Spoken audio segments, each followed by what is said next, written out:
Are you tired of getting tossed around like a ragdoll in Elden Ring Nightreign? Sick of being obviously underleveled for night bosses? Clueless as to where to reliably find good gear to improve your chances of success? Are you just fed up with having bad runs? If so, then you're in the right place. In today's video, we'll be teaching you guys the knowledge and skills necessary to optimize every one of your Elden Ring Nightreign runs, ensuring that you have a solid chance of winning with every attempt regardless of the RNG aspect. We'll be showcasing one of my runs, and along the way we'll be teaching you guys these necessary skills while also throwing in a number of tips and tricks that will drastically improve your runs by simply knowing it. Now without further ado, let's get into it. We'll be starting off with the pre-game lobby, as there already are a number of things you can do from here that can drastically improve your chances of success. Odds are that you've already attempted a few runs and you have a number of relics in your possession. These relics can be equipped to your characters and are the only source of increasing a character's power between runs. They're simply earned by finishing a run, win or lose, so make sure you always stick it out to the end for these rewards. The further you get into a run, the better the relic will generally be. Their bonuses include a wide variety of offensive, defensive, and utility buffs. Some relics can even alter a character's skills, giving you even more of an edge. These are namely the relics that you earn by doing remembrance quests, which you unlock as you progress through the game. You can see your available remembrance quests by checking each character's entry at the journal over here. Once accepted, the quest may have a bit of dialogue with some other characters, but ultimately will tell you where to do something on a run, which will be marked on your map with a red flag. Once the objective is complete and turned in, you'll be rewarded with a special remembrance relic. Make sure you equip the relic that gives your characters the buffs they need, as some relic buffs are completely useless on that character, like giving intelligence to Raider as he doesn't scale well with that stat. But how do I know this though? By checking the visual codex table here. This shows a plethora of helpful information, including game guides, a player handbook, and most importantly the stat scaling of each character. Use this information to figure out which relics will work best on which character. Optionally, you can also view the stat scaling information of the various weapons in game so you know which weapons will work best with which character. Obviously, there are a ton of weapons in the game and nobody expects you to memorize each one's stat scaling properties, but knowing what to use on who can make a huge difference in your runs. Thankfully, I found a really good cheat sheet courtesy of Boomstick Gaming that lists what weapons scale well with what characters. I'll leave a link to their video that I found this from in the description if you wanted even more tips to help you on your runs. That's enough pregame stuff for now though, let's actually start playing. Once you get into a game and start floating down into the map, you should already be plotting a route of attack. This game's greatest challenge is the race against time before you're thrown against the night's boss, and our goal is to maximize our gear and levels to have the greatest chances of success. You constantly want to be moving between point A and B without wasting too much time between. The biggest issue I've seen with new players is that they waste too much time, mainly by challenging a boss or clearing a POI that's obviously too difficult for their level. And yes, I'm looking at you, Mr. I'm gonna rush the castle at level 3 with no gear. Instead of trying to act tough and chip away at the enemy by hitting them for 1/20th of their health bar per heavy swing, what you want to do is climb the ladder one rung at a time so that you're properly leveled for each respective POI. This allows you to clear the POI in a decent amount of time and move on to the next one. This involves a bit of a learning curve for recognizing which POI and enemies are more challenging than the others, but you'll figure it out after playing a few games. At the start of a game, what I first suggest doing is to quickly clear the easy enemy camp you land near and upgrade to level 2 at the nearby bonfire. For whatever reason, you're made of paper mache at level 1 but suddenly are a respectable fighting force at level 2. I'll note here that you don't actually need to stop at the bonfire to level, you can simply do a drive-by by mashing the interact button, then the leveling button when sprinting past a bonfire. Next, we plot a course to your first destination. Scan your map and locate a nearby Church of Marika. Mark it and make your way there while looting every POI within reason on the way. The church will give you an extra flask healing charge, and there are only a handful of them spread out on the map, which you should aim to visit all of them by the end of night 2. Now I cannot stress this enough, so I'm repeating it again. Loot every POI within reason as you make your way towards the church. Do not ignore your gear and levels by running in a straight line to the church.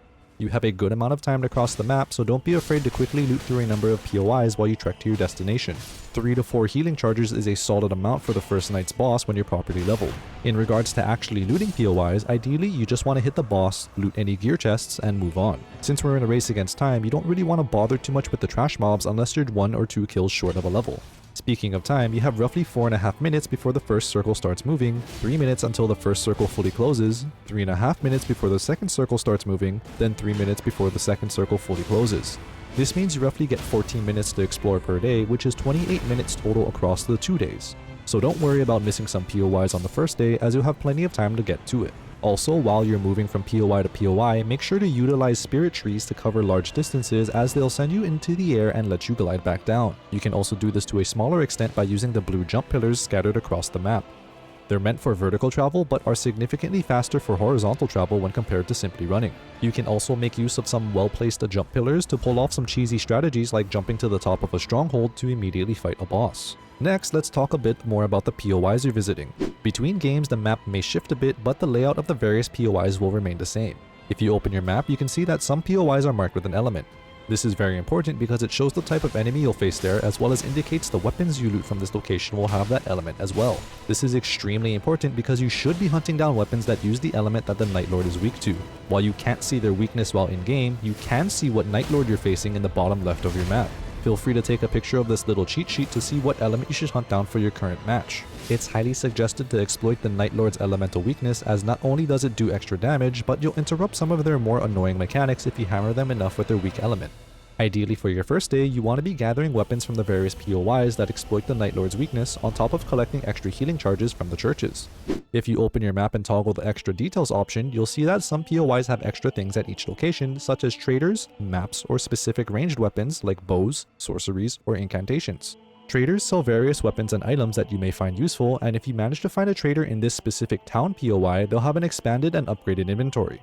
The maps reveal hidden chests that drop high-tier loot and hidden gear beetles that drop accessories. I highly suggest clearing out one of these map POIs early on so you can pick up these scattered loot nodes as you roam around. The map itself is usually tucked away in a tower near the boss. In addition to chests and loot scattered throughout, 99% of the POIs marked on the map have a boss that drops a reward container and gives either a weapon or buff of some sort, as well as spawns a Site of Grace once defeated. Make sure you clear out the boss of each POI as they're the main reward, and once again, don't focus too much on the smaller mobs within the POI as they're comparatively not worth nearly as much when compared to the large amount of souls, strong items, and useful passives that the bosses drop. And remember that since POI layouts don't change, you can visit any chests you've stumbled upon in your future runs and they'll respawn at that same spot. And speaking of loot, you should always be equipping the maximum amount of weapons, as each weapon you hold gives a passive effect that's constantly active. The only exception is if the passive effect has a little red border, which means it's only active when it's actively held in one of your hands. This still means that you can two-hand one weapon while holding the red passive weapon in the other, and it'll still work. Make sure you grab passives that will benefit whichever character or build you're doing for your current run, and yes, the passives do stack. You'll also find a ton of consumable items on your adventures, and they make more of a difference than you think. Damage items like throwing knives and pots are great at early levels to speed up your POI clearing speed. Warming stones are lifesavers for when you need healing but are out of healing charges. Buff items give you a temporary significant boost to the respective stat. Swordstone keys are used to open the jails that hold powerful bosses and guard great rewards. The pickled feet items are great yet rare finds, as the gold foot raises your soul gain for a short time, and the silver foot raises your item discovery for a short time. These are best used just before defeating a boss for the gold foot, and just before opening a bunch of chests for the silver foot. These items are extremely abundant, so don't be stingy. Alright, so you've cleared some POIs, leveled a bunch, maybe have some solid elemental gear, and ideally have reached your first church. Depending on how long that adventure took, we're doing one of two things. If the circle hasn't started moving yet, plot a path to the next church and once again, clear POIs as you move towards it. If the closest church is on the opposite side of the map, then odds are you don't have enough time to reach it and should just start clearing nearby POIs for more gear and levels until the circle starts moving. If the circle has started moving, instead plot your path to move to the safe zone while still clearing POIs along the way. At this point, you should be strong enough to clear most POIs without issue, so just blast through as many as possible on the way to the location of the Knight's boss. And remember to try focusing on looting elemental POIs that the Night Lord is weak to. Finally, after all that farming, we're at the first Knight's boss. Ideally, we'll be at level 6 now, but as you get better, you'll find yourself pushing level 7 or level 8 for the first Knight. Clear out the initial wave of enemies to spawn the big bad boss, then put them in the dirt for a chunk of souls and hopefully a useful passive as a reward. The Knight clears out after a short pause, and now we do it all again. Day 2 begins with the ring resetting and world bosses getting marked on your map. There are two variants of bosses, a regular boss that has a black marker and a powerful boss that has a red outlined marker. It depends on the boss and your current gear, but I'd recommend being around level 7 or 8 for normal bosses and level 8 to 10 for powerful bosses. Once felled, these bosses reward a large chunk of souls and have a good chance of dropping powerful gear. At this point of the game, your main focus should be to take on these bosses as you path toward the last churches for more healing charges, while hitting miscellaneous POIs for some specific loot if needed. And speaking of bosses, if you have any stone sword keys, now is the time to use them. These keys open the various jails scattered across the map which hold powerful bosses, and since we're on day 2, these bosses are at full power and drop very lucrative loot. The boss that emerges from the jail is random, but generally speaking, the more powerful the boss, the greater the rewards. Another lucrative thing to go for on day 2 is the Central Castle POI. You should be quite strong at this point, so clearing through this castle should be a breeze. Make sure to get at least the main boss in the basement, which you can enter from the riverside. This boss not only drops powerful gear but also guards an armory that has an additional selectable reward. There's also a number of powerful non-boss enemies guarding the castle that also drop selectable rewards when defeated, as well as a second boss on the top of the central tower.